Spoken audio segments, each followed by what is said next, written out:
其实因为参了讲真言，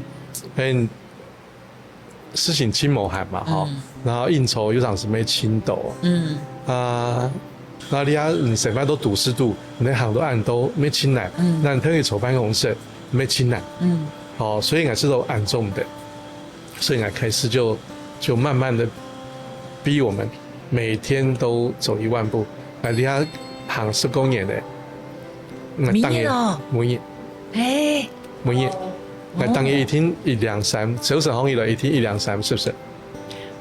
一天。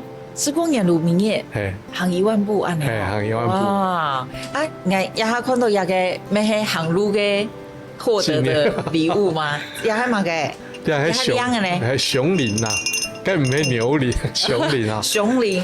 梗系有一年一太山，有一年啊，人喺露台讲我说，你当年行退班，你做得去外国行啊嘛，所以喺露台讲，去日本吧。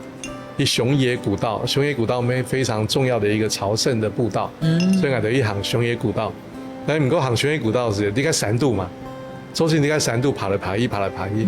我喺度睇讲，哥哥，唔错呢，讲马开通也唔错，因为大白去个入山口，然后行到一座山的另外一个入山口，大白都会有一座告示牌。上告示牌就是说某某年某某月某某日。有熊出没，然后，你离开山度很极静啊，其实极静有时候会让人家沉淀，有时候极静会让人家恐惧，对，所以来到台上，我弟弟很怕，他说哥，这个怎么回事啊？要不要再走啊？前面有熊什么时候？我说不会吧。这么一行啊，因为去到一张，在民宿，大概民宿的老板就在聊天，他就说：“哎呀，这怎么样？怎么样？怎么样？”他说：“我说那你们怎么避免的？”他说：“我们就是靠这个熊林，就一边走一边摇，一边走一边摇，就告诉熊，我们这里有人在这边走。”你不要靠近过来。所以那个老板今后他就送了我们2个。第2天就变成我们壮胆的这个神器。所以按叮叮当当，叮叮当当，是就爬那个山。